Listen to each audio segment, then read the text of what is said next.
Dilly et la noix géante.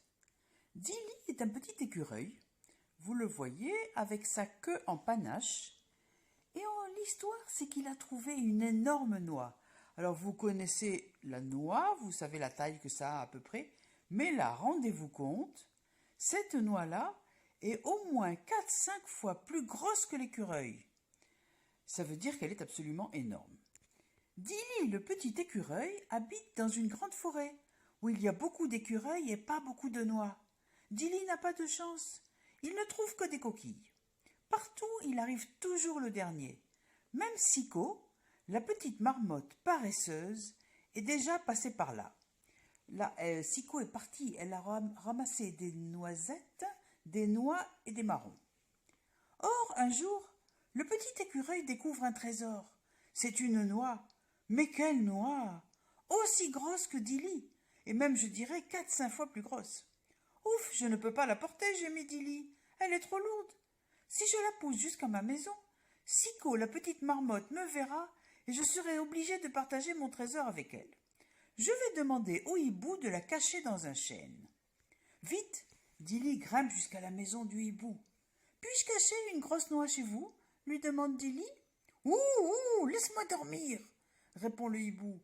Toute la nuit j'ai volé et je suis bien fatigué. Viens me voir ce soir. Ce soir? S'écrie Dilly. Mais il sera trop tard. Les autres me l'auront déjà pris.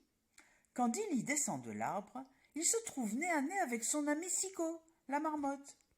Cette noix est à moi, s'exclame Dilly. Je l'ai trouvée le premier. Peut-être, répond Sicko, mais je l'ai gardée pendant que tu parlais au hibou. Et puis je suis ton ami, donc cette noix est un peu à moi aussi. Je veux bien la partager avec toi, s'écrie alors Dilly, si tu m'aides à la cacher. Je sais où, dit Sicko. Gros Lapin a un grand terrier. Portons-la lui. Oh, Is! Gros Lapin habite sur le sommet d'une colline. Sicko et Dilly, pleins de courage, commencent à pousser la noix vers le terrier de Gros Lapin. Comme elle est lourde! Soudain, Dilly glisse sur une pierre et tombe.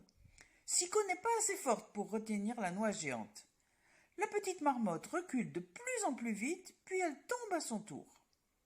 La grosse noix roule sur la pente. Sicko et Dilly se lancent à sa poursuite. Crac! La coquille de la noix se brise en deux sous un rocher. La belle noix jaune rebondit et plouf! Elle retombe dans un ruisseau.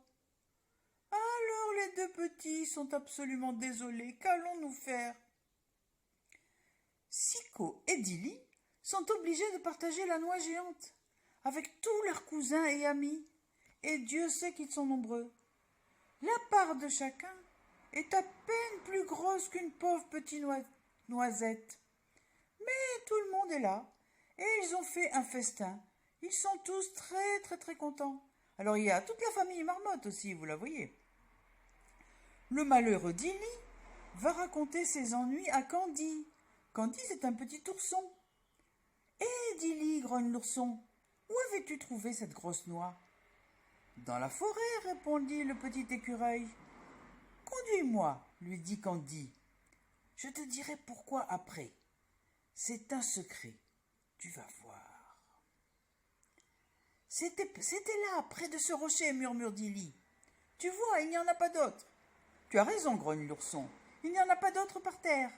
Mais as-tu regardé en l'air ?»« Oh, s'écrie Dilly, un noyer géant. »« Et plein de noix, ajoute Candy, il y en a pour tout le monde. »« Viens, Dilly, courons prévenir tous nos amis.